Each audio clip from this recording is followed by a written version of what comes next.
Oke guys, welcome back to my channel.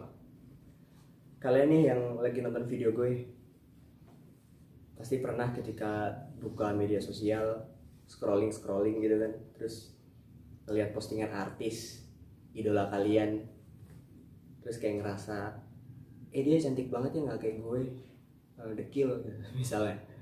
Dia kaya ya, nggak kayak gue miskin. Dia baru nikah nih, nggak kayak gue jomblo misalnya. Dia enak ya, bisa jalan-jalan, bisa traveling. Atau yang paling simpel, dia kok bisa yang nge-like banyak ya. Kalau gue dikit tuh yang nge-like ya. Kalau yang terakhir itu gue juga pernah sih, jujur aja. Jadi media sosial adalah media untuk membandingkan diri sendiri dengan orang lain di media sosial. Media sosial sebenarnya banyak banget positifnya, cuman karena dipakai sebagai alat untuk membanding-bandingkan, jadi dampaknya jadi nggak baik buat diri kita sendiri. Menurut salah satu penulis sekaligus motivator asal Inggris yang namanya Jay Shetty, menurut Jay Shetty ini adalah self-destruction. Apa tuh self-destruction? Self-destruction adalah penghancuran terhadap diri sendiri. Karena dengan begitu kita jadi ngerasa nggak bersyukur, nggak percaya diri, jadi stres nggak jelas atau overthinking, kita jadi iri hati juga, macam-macam lah ya dampaknya. Nah ini pentingnya kemampuan pengendalian diri. Apa tuh kemampuan pengendalian diri? Dan apa kaitannya dengan media sosial? Oke, kemampuan pengendalian diri. Kalau menurut perspektifnya para biksu, dalam hal ini mereka mewakili agama Buddha. Teman-teman yang agamanya Buddha pasti jauh lebih paham daripada gue. Menurut para biksu, pengendalian diri adalah kekuatan terhebat yang luar biasa yang dapat dimiliki oleh manusia. Kenapa? Karena dengan kemampuan pengendalian diri, kita bisa mengatur segala emosi dan perasaan kita. Macam-macam kan emosi dan perasaan itu, ada senang, sedih, semangat, bosen, bahagia, menderita, macam-macam. Ya kita boleh-boleh aja punya itu semua, dengan catatan tidak ada yang berlebihan atau nggak ada yang lebay. Ya simpelnya sih, kalau lagi senang ya nggak terlalu larut dalam kesenangan, kalau lagi sedih juga nggak terlalu terpuruk dalam kesedihan. So guys, this is really important. Ini penting banget kemampuan pengendalian diri. Dan kalau kita bisa punya kemampuan pengendalian diri yang baik, kita benar-benar bisa tahu jati diri kita. Ya, karena ketika kita terobsesi dengan media sosial, fokus dengan media sosial, hanya peduli dengan like dan komen, kita sebenarnya sudah kehilangan jati diri kita. Kalau banyak yang like, kita ngerasa seneng. Kalau nggak ada yang like, kita jadi ngerasa jadi frustasi sendiri. Kalau banyak yang komen seneng, kalau nggak ada yang komen atau komen yang buruk jadi stres gitu. So, semoga kita semua bisa melatih kemampuan pengendalian diri kita sehingga kita bisa mengendalikan diri kita sendiri. Oke guys, itu aja yang gue sampaikan. Bye.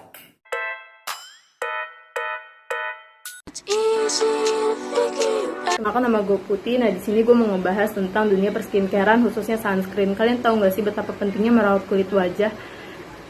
Pastinya beberapa dari kalian udah ada yang paham dan belum paham. Nah, di sini gue akan menjelaskan secara rinci tentang skincare, khususnya sunscreen. Karena itu tuh manfaatnya bagus banget untuk kulit kita. Nah, daripada bertele-tele lagi, kita langsung ke intinya aja ya. Nah, pembahasan pertama itu tentang perawatan kulit wajah menjadi permasalahan pada remaja. Nah, sebagai remaja pasti kita mengalami banyak permasalahan kulit, terutama kita pas lagi puber nih. Nah, pasti itu lagi breakoutnya banget kan. Nah, jadi ada yang kulitnya bisa sensitif, ada yang normal ataupun kering. Nah, ada beberapa skincare ataupun perawatan wajah yang lainnya itu ada yang produk-produk tuh ada yang nggak cocok sama kulit kita.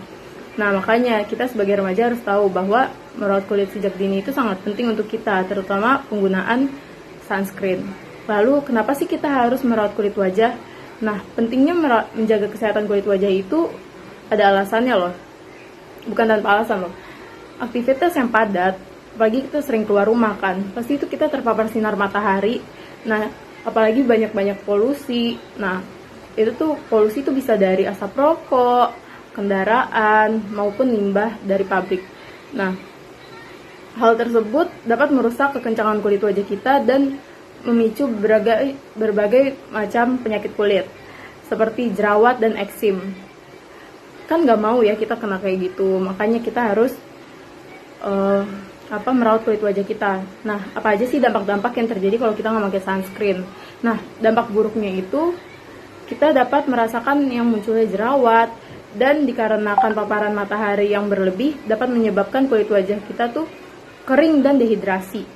Nah, kalau misalnya kalian masih males pakai skincare karena stepnya itu panjang banget dan banyak banget, kalian tuh bisa gunain cara tuh dengan membersihkan wajah. Misalnya kita habis dari luar, kita langsung ngebersihin wajah pakai micellar water bisa, apapun itu, yang penting wajah kita tuh bersih.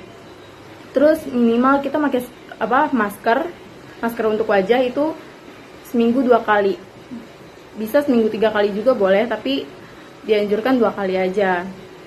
Nah, inti dari kesimpulan yang bisa diambil dari pembahasannya tadi adalah kita harus tahu, karena kita harus menjaga kulit kita, karena kita nggak tahu ke depannya kayak gimana. Karena di usia tua itu, di atas umur 20 sampai ke atas itu, kulit kita itu udah mulai membutuhkan yang namanya sunscreen.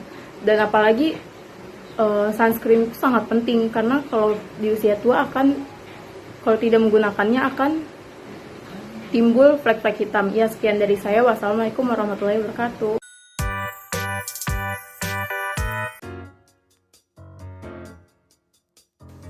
Halo guys, gue di sini akan ngebahas mengenai emoticon nih. Gue yakin sebagian dari kalian pasti pernah dong menggunakan emoticon, bahkan sampai ada yang mempunyai emoticon favoritnya nih.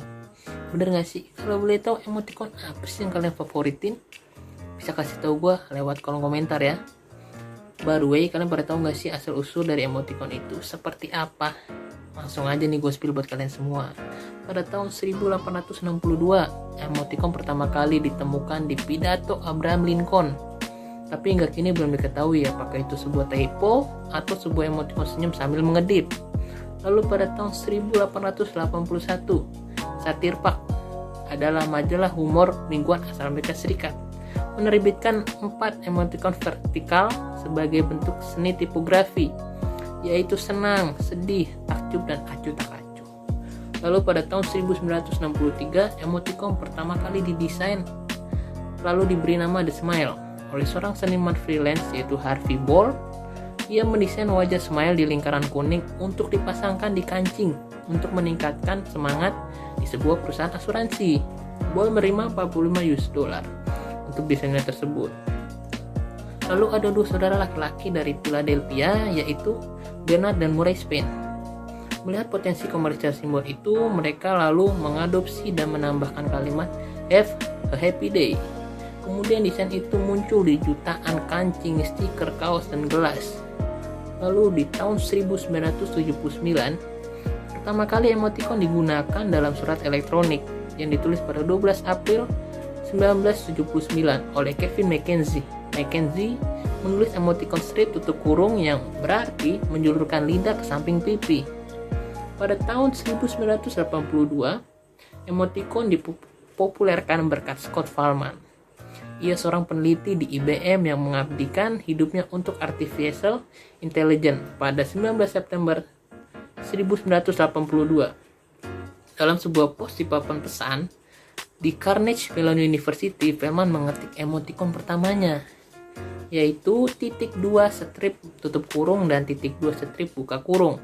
Fahlman kemudian menjelaskan, emoticon itu bermanfaat agar semua candaan melalui teks bisa dipahami sebagai sebuah candaan dan tidak serius.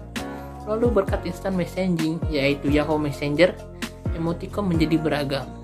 Ya, jadi begitulah perjalanan waktu emoticon yang pada awalnya hanya dianggap sebagai typo hingga kini memiliki banyak macam bentuk emoticon dan digunakan banyak orang.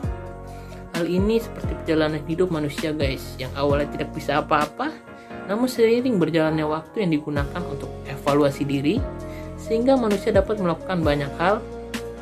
Cukup sekian dari gua, see you the next time guys. Orang yang bermental kuat lebih besar kemungkinannya mereka untuk sukses dalam kehidupannya, karena mereka adalah orang-orang yang tangguh. Dan kalian tahu nggak sih, kalau orang yang bermental lemah itu mempunyai ciri-ciri tertentu loh. Nah, di sini aku mau ngejelasin nih ke kalian semua. Ciri yang pertama, mudah tersinggung. Ciri yang kedua, mudah terpengaruh. Dan ciri yang terakhir, tidak mau mengakui kesalahannya. Nah, yuk kita bahas satu persatu. Inilah 3 pertanda bahwa mental kamu masih lemah. Yang pertama, mudah tersinggung. Dikit-dikit baperan, dengerin orang bisik-bisik aja langsung udah ngerasa tersinggung. Padahal kan belum tentu juga dia ngomongin tentang kamu.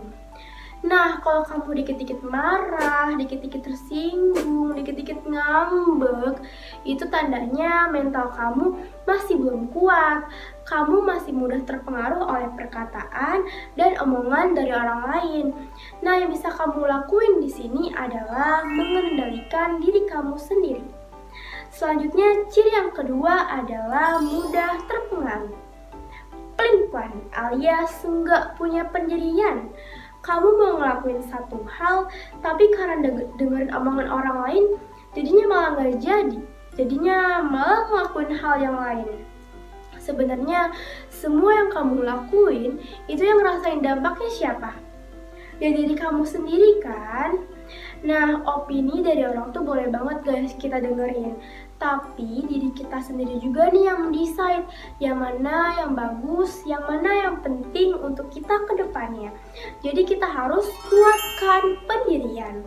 Selanjutnya, ciri yang terakhir adalah tidak mau mengakui kesalahan. Orang yang mempunyai mental yang kuat, ketika mereka melakukan kesalahan sedikit aja, mereka tuh langsung mengakui dan langsung memperbaiki kesalahannya. Sedangkan orang yang mental lemah, mereka tuh punya hati yang kecil banget, yang sempit banget.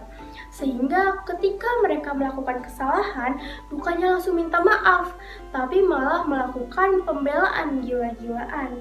Nah, jadi kalau kamu pengen banget jadi orang sukses, harus banget punya mental yang kuat.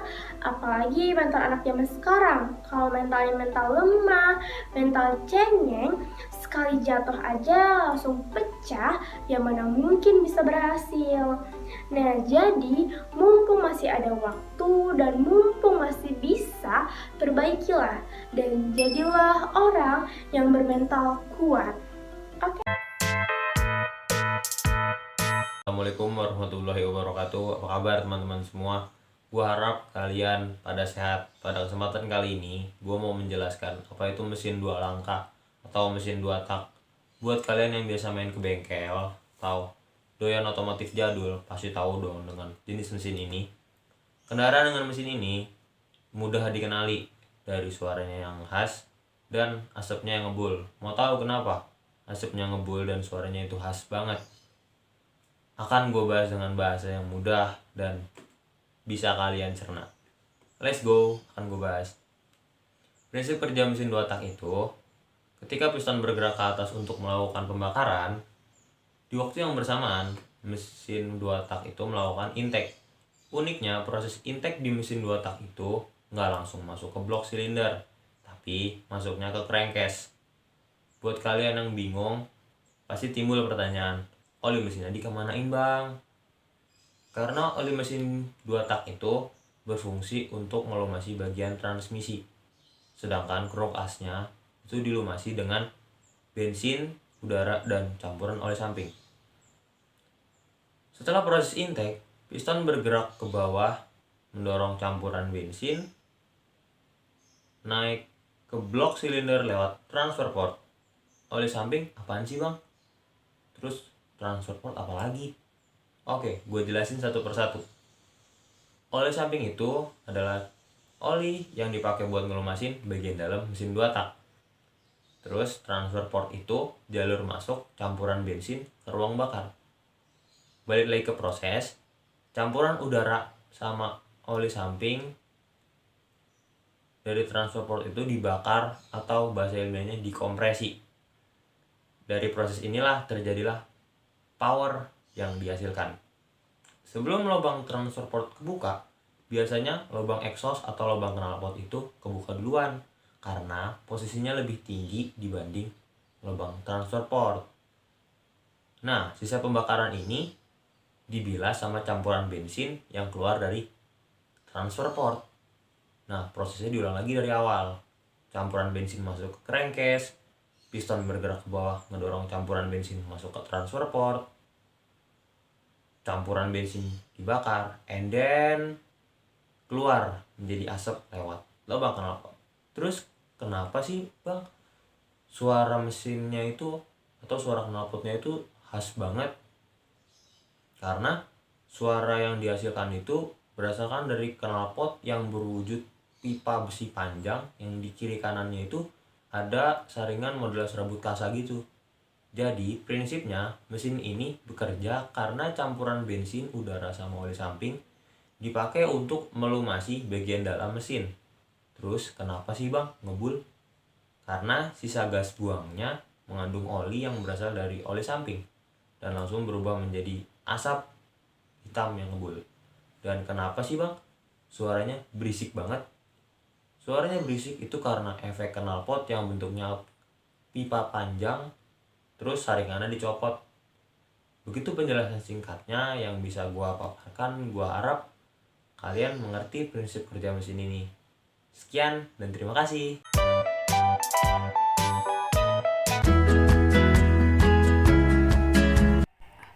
Assalamualaikum warahmatullahi wabarakatuh. Perkenalkan, nama gue Asyifa Fauzia. Pada kesempatan ini gue akan menyampaikan sedikit mengenai kesehatan. Apa saja sih yang perlu kalian ketahui tentang kesehatan?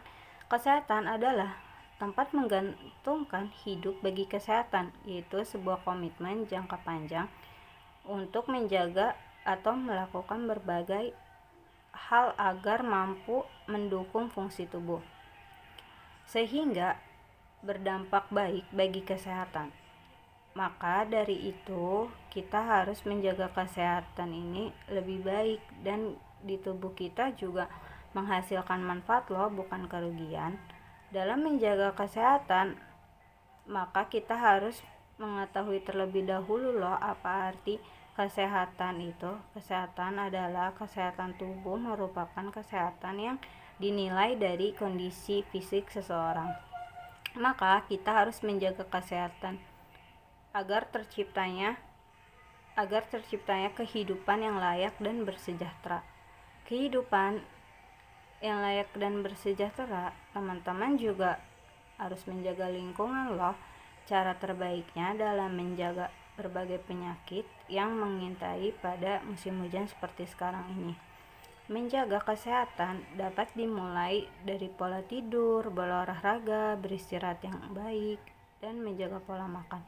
Apabila kita menjaga kesehatan, maka orang lain pun akan mencontohkan kebiasaan kita dalam berolahraga dan menjaga pola makannya.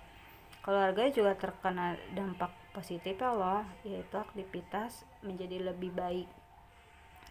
Nah, yang pertama yang gue akan sampaikan ini ke kalian, apa sih faktor membuat hidup sehat menjadi sehari-hari ini? Gue mau ngasih tahu ke kalian berbagai cara hidup sehat. Yang pertama, menjaga makan. Yang kedua, hindari stres. Yang ketiga, minum air dengan yang cukup. Nah, selanjutnya, faktor yang membuat gaya hidup ini menjadi tidak sehat itu dikarenakan kurangnya aktivitas bergerak, kurangnya tidur dengan baik. Gimana sih cara agar menjaga kesehatan itu? Yang pertama, menjaga asupan nutrisi. Yang kedua, menjaga berat badan. Yang ketiga, tidur yang cukup. Yang keempat, seiringnya mencuci tangan dengan sabun. Kesehatan pada tubuh tergantung pada beberapa sehat kondisi di sekitarnya. Maka dari itu, kita harus menjaga lebih baik kesehatan di tubuh kita. Yaudah, itu aja yang dapat gue sampaikan. Semoga bermanfaat bagi kita semua. Wassalamualaikum warahmatullahi wabarakatuh.